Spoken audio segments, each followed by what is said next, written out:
आज की कहानी थोड़ी मिस्ट्री और थ्रिलर की है। यहाँ पर एक हस्बैंड अपनी वाइफ से काफी अनोखा रिवेंज लेता है। कहानी का ट्विस्ट सुनकर दिमाग घूम जाएगा। कहानी है नॉटल एनिमल। इसका मतलब ये होता है रात में जागने वाला जानवर। इसके नाम की तरह ही मूवी की ज्यादातर घटनाएं रात में होती है। इस मूवी के दो भागों में बांटा गया है। एक तरफ है वास्तविक दुनिया में चल रही कहानी तो दूसरी तरफ है काल्पनिक दुनिया की कहानी। बॉलीवुड डबेड। कहानी की शुरुआत सूजन से होती है। आज उसके आर्ट गैलरी का इनॉग्रेशन होता है। यहाँ पर अलग अलग प्रदर्शन लगाए हुए होते हैं और काफी जाने माने हस्तियां आई होती है, लेकिन सूजन की नजर दरवाजे पर ही टिकी थी क्योंकि उसका पति हैटन अभी तक आया नहीं था। हैटन एक बहुत ही बड़ा बिजनेसमैन था और आज वो अपनी पत्नी का इनॉग्रेशन में ही नहीं आया। अब देखते हैं कि रात हो जाती है और सूजन घर लौट आती है। पूरी रात वो अपने पति का इंतजार करती रहती है लेकिन वो घर नहीं आता।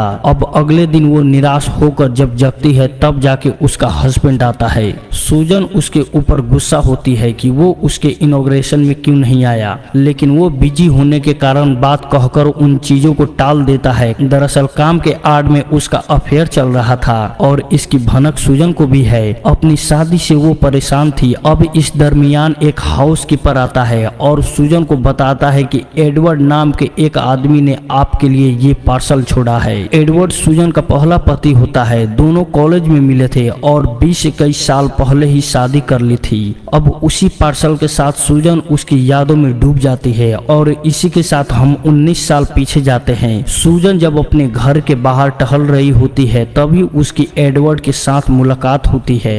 एडवर्ड को देखते ही वो बहुत ज्यादा खुश हो जाती है। बातों बातों में दोनों भी रात में डिनर पर जाते हैं। यहाँ पर एडवर्ड सूजन को बताता है कि वो कॉलेज से ही उसे पसंद करता है और अपनी पूरी जिंदगी सूजन के साथ बिताना चाहता है। और देखते देखते दोनों अपने दिल की बातें एक दूसरे से कह देते हैं। सूजन अपने माँ से बात करती है और एडवर्ड के साथ शादी करने के लिए उन्हें मनाने लगती है, लेकिन सूजन की माँ इसके लिए मना कर देती है। उनका मानना था कि सूजन अभी छोटी है, उसे जिंदगी को एक्सप्लोर करना चाहिए। वो ये भी बताती है कि एडवर्ड तुम्हारे मुकाबले में बहुत ही कमजोर है और ना ही वो ज्यादा कमा पाता है। लेकिन सूजन को एडवर्ड से सच्चा प्यार हो चुका था और वो अपनी माँ की एक नहीं सुनती और एडवर्ड के साथ शादी कर लेती है। अब शादी को कुछ साल बीत जाते हैं। एडवर्ड लेखक होने के कारण घर में ज्यादा इनकम नहीं आती थी और इस बात से सूजन बहुत ही परेशान रहती थी। और इस दरमियान उसकी मुलाकात हैटन से होती है जो काफी यंग, गुड लुकिंग और रिच आदमी होता है। उसे धीरे धीरे हैटन पसंद आने लगता है, इसीलिए वो एडवर्ड को छोड़ने का फैसला करती है। लेकिन सूजन इस दौरान प्रेग्नेंट थी। अब एडवर्ड से छुटकारा पाने के लिए वो ये बात उससे छुपाती है और ऑपरेशन कराने का फैसला करती है। इसमें हैटन भी उसके साथ होता है, लेकिन उस बच्चे के पिता यानी एडवर्ड को तो इसके बारे में कुछ पता ही नहीं था। एक दिन एडवर्ड को पता चलता है कि उसका बेबी होने वाला था, लेकिन सूजन ऑपरेशन करने का फैसला किया है। अब ये बात जानने के बाद एडवर्ड बहुत ही ज्यादा आग बबूला हो जाता है क्योंकि उसके साथ धोखा हुआ था। उस बेबी पर उसका भी अधिकार था। उसकी बीवी ने उससे बिना पूछे हुए ये ऑपरेशन का फैसला कर लिया है। इसीलिए हैटन फैसला करता है कि सूजन का मुंह वो कभी जिंदगी में दोबारा नहीं देखेगा। ये उनकी आखिरी मुलाकात है, जिसके बाद आज 19 साल के बाद एडवर्ड ने ये पार्सल भेजा था। ये उसकी लिखी हुई किताब है जो उसने सूजन को भेजा है। किताब का नाम है नॉटल एनिमल, जो वो सूजन को बोला करता था क्योंकि सूजन रात में सो नहीं पाती थी। अब उसी रात को वो किताब पढ़ने बैठ जाती है। उसके साथ हम अब काल्पनिक दुनिया में चले जाते हैं, यानी एडवर्ड ने लिखी हुई कहानी के अंदर हम एक फैमिली को देखते हैं जिसमें टोनी अपनी पत्नी और बेटी को इंडियाना के साथ कार से कहीं ले जा रहा होता है। तभी एक दूसरी कार टोनी की कार को बगल में चलने लगती है और उसके अंदर बैठे हुए 3 लड़के टोनी की बेटी और उसकी पत्नी को परेशान करने लगते हैं। टोनी गाड़ी तेजी से भगाता है, तभी उसकी कार का टायर पंचर हो जाता है। अब उसे मजबूरी में गाड़ी रोकनी पड़ती है। वो 3 लड़के भी टोनी के कार के बगल में ही अपनी कार को रोक देते हैं। अब स्टीव नाम का एक लड़का बाहर आता है और टोनी को मदद के लिए ऑफर करता है। टोनी की पत्नी उसके लिए मना कर देती है, मगर टोनी के पास और कोई भी चारा नहीं होता। टोनी अब अपने पत्नी और बेटी को सावधान करता है कि वो दोनों कार से बाहर ना निकले, लेकिन स्टीव उन दोनों को भी बाहर निकलने को बोलता है क्योंकि उनके बाहर आए बगैर गाड़ी स्टैंड पे नहीं लग सकता था। अब किस्मत का लाचार टोनी उन दोनों को भी कार से बाहर निकलने के लिए कहता है और दोनों को मजबूरी से बाहर निकलनी पड़ती है। टोनी का डर सच में बदल जाता है। उन तीनों में से दो आदमी मिलकर उसके बेटी और पत्नी को जबरदस्ती बैठा लेते हैं और तीसरा आदमी टोनी को पकड़ कर रखता है। उसकी पत्नी और बेटी जोर जोर से चिल्लाने लगती है, चीखने लगती है कि हमें बचाओ, मगर वो उन्हें वहां से उठाकर लेकर चले जाते हैं। तीसरा आदमी टोनी को उसी के कार में बैठाकर सुनसान रेगिस्तान में जाकर धक्का दे देता है। वो आदमी कार लेकर वहां से भाग जाता है और टोनी लाचार होकर अपनी बीवी और पत्नी के लिए जोर जोर से चिल्लाने लगता है। इतनी कहानी पढ़ने के बाद सूजन की आंख भर आती है। वो कुछ देर के लिए किताब को रख देती है। अब अगले दिन सूजन को ऑफिस के काम करने का बिल्कुल मन नहीं कर रहा था। पिछली रात वो सो नहीं पाई थी। उसके दिमाग से उसी कहानी का दृश्य घूम रहा था। अब रात को सूजन वापस किताब को लेकर बैठ जाती है और आगे की कहानी पढ़ने शुरू कर देती है। कहानी में आगे देखते हैं कि अगली सुबह टोनी लंगड़ाता हुआ रेगिस्तान से बाहर आ जाता है और एक अनजान घर के दरवाजे पर मदद के लिए दस्तक देता है। वहां जाकर टोनी पुलिस को कॉल करता है और सारी बात बताता है। उसके बाद टोनी एक होटल में रहने के लिए चला जाता है। अब उसी रात पुलिस की तरफ से उसे फोन आता है। पुलिस उसे खबर देती है कि उसकी गाड़ी रेगिस्तान में मिली है, लेकिन उसके अंदर टोनी की बीवी और उसकी बेटी नहीं है। वो टोनी को पुलिस कॉप लूटन एंड्रस का नाम बताता है, जो कि आगे की केस की छानबीन करेंगे। अब अगली सुबह टोनी और एंड्रस वो दोनों फिर से उसी रेगिस्तान के अंदर छानबीन करने के लिए जाते हैं, लेकिन जैसे ही वो दोनों थोड़ा आगे बढ़ते हैं तो सामने ही दो औरतों की लाशें जमीन पर पड़ी मिलती है। लाश देखने के बाद टोनी पूरी तरह से टूट जाता है क्योंकि वो लाश उसकी बीवी और बेटी की होती है। अब यहाँ पे कहानी पढ़ते पढ़ते सूजन को दिमाग में वो सभी दृश्य बनने लगती है और उसका दिल दहक उठता है।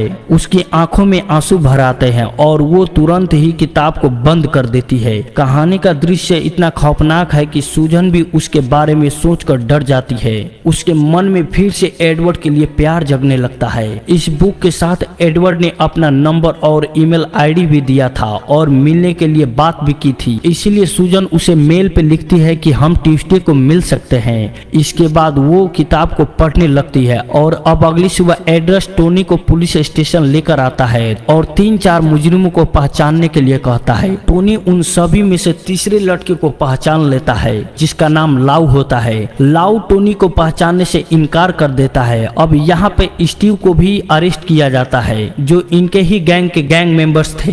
गाड़ी में ही स्टीव की पूछताछ होती है, लेकिन यहाँ पे स्टीव इनकार कर देता है कि वो मुजरिम नहीं है, उसने किसी को भी किडनैप नहीं किया था। अब ये स्टीव को उसी घर में लेकर जाते हैं जहाँ पे वारदात हुई थी और वापस पूछताछ की जाती है, लेकिन स्टीव वापस मना कर देता है। खैर अब यहाँ पे स्टीव और उसके साथियों पर केस की जाती है। वहीं टोनी की जिंदगी में उथल पुथल मची हुई थी। एक ही पल में उसने अपने पत्नी और बेटी को खो दिया था। अब यहाँ पे रियल लाइफ में सूजन की भी जिंदगी ऐसे ही चल रही थी। ज्यादा नींद न आने के कारण उसे कई बार कुछ चीजें याद भी नहीं होती, जैसे कि एक दिन अपने ऑफिस में वो रिविजन नाम का एक पोस्टर देखती है, लेकिन उसे याद ही नहीं होता कि यह उसने कब खरीदा। तभी उसकी कलीग उसे याद दिलाती है। वहीं दिन पर दिन उसके अपने पति के साथ रिलेशन बहुत ही ज्यादा खराब हो रही होती है और शायद इस हाई एंड लाइफ स्टाइल में वो स्टॉक हो गई थी। और तभी उसे एडवर्ड का रिप्लाई आता है कि वो ट्यूसडे को उससे मिलने के लिए तैयार है। अब उसी रात वापस किताब पढ़ने बैठती है। कुछ दिन बीत जाते हैं और पुलिस ऑफिसर एड्रेस का कॉल आता है, जो बताता है कि स्टीव को उसके वकील ने झूठी दलील देकर छुड़वा लिया है और टोनी को सॉरी कहता है क्योंकि वो उसके लिए अब कुछ नहीं कर सकता। उसके बाद वो टोनी को मिलने के लिए बुलाता है। दरअसल टोनी की हालात देखकर एड्रेस को भी काफी बुरा लग रहा होता है, उसकी मदद भी करना चाहता है। वो बताता है कि मेरे पास ज्यादा समय नहीं है, मुझे लॉन्ग कैंसर हुआ है और ये केस मेरा आखिरी होगा और मैं मुजरिमों को सजा देना चाहता हूँ, इसीलिए इनलीगल तरीके से तुम्हारी मदद करूंगा। टोनी भी मान जाता है और वो दोनों तय करते हैं कि आज रात ही वो लोग स्टीव को खत्म कर देंगे। अब रात हो जाती है। टोनी जैसे तैसे स्टीव और लाउ को एड्रेस के पास लेकर आता है। उसके बाद एड्रेस टोनी को गन दे देता है और उन्हें मारने के लिए कहता है, लेकिन तभी अचानक एड्रेस को खांसी आने लगती है और मौका मिलते ही स्टीव और लाउ वहां से भागने लगते हैं, लेकिन एड्रेस दौड़ कर आता है और टोनी के हाथ से गन छीनकर लाउ को मार देता है। लाउ अब मर चुका है, लेकिन स्टीव वहां से भाग रहा होता है। टोनी को अंदाजा आ जाता है कि स्टीव वहां से भागकर कहां गया होगा। टोनी एड्रेस से गन लेता है और सीधा उसी घर में चला जाता है जहां पे स्टीव और उसके साथियों ने उसके पत्नी को पकड़ा था। टोनी का अंदाजा बिल्कुल सही निकलता है, स्टीव वहीं पर होता है। टोनी उसे घर से बाहर निकलने के लिए कहता है। अब स्टीव वहां से जाते वक्त चुपके से एक रॉड उठा लेता है। अब टोनी के करीब आते ही स्टीव उसके पत्नी के बारे में काफी भला बुरा बोलने लगता है।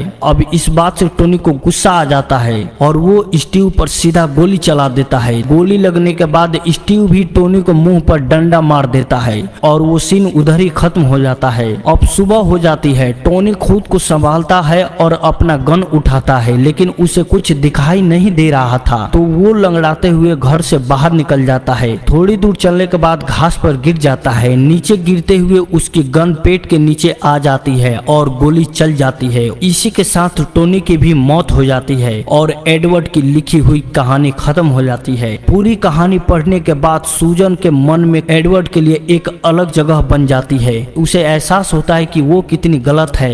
एडवर्ड की कहानियां दिल को छू लेने वाली है। अब ट्यूसडे की शाम को वो तैयार होकर एडवर्ड से मिलने जाती है। पहले तो वो पूरा मेकअप करती है, लेकिन बाद में उस मेकअप को पोंछ देती है, क्योंकि उसे एडवर्ड के सामने बिल्कुल वैसे ही जाना था जैसे वो पहली बार उसके कॉलेज में मिले थे। उसे काफी डर लग रहा था, एक्साइटेड भी थी और काफी सारी फीलिंग्स एक साथ आ रही थी। और उसने बुक जिस इंटेंसिटी से लिखा था, उसे लग रहा था कि एडवर्ड अब काफी एक अलग इंसान है। वो शाम को अपनी कार में बैठकर रेस्टोरेंट में पहुंच जाती है और अब वो एडवर्ड के आने का वेट करने लगती है, लेकिन 5 मिनट निकल जाता है, 15 मिनट निकल जाता है, आधा घंटा हो जाता है, लेकिन एडवर्ड का कोई अता पता नहीं होता। अब कुछ घंटे बीत जाते हैं। एक एक करके सारे गेस्ट भी रेस्टोरेंट से निकल जाते हैं, लेकिन एडवर्ड नहीं आता। उसे समझ नहीं आता कि एडवर्ड ने उसके साथ ऐसा क्यों किया। और तब उसे रियलाइज होता है कि ये बुक जो उसने उसके लिए लिखी थी वो दरअसल एडवर्ड का रिवेंज था। इस बुक में जो टोनी का कैरेक्टर है वो दरअसल एडवर्ड को ही दर्शाता है, जिसे अचानक उसकी पत्नी और होने वाला बच्चा छिन गया था। एडवर्ड ने इस दुख में काफी साल बिताए थे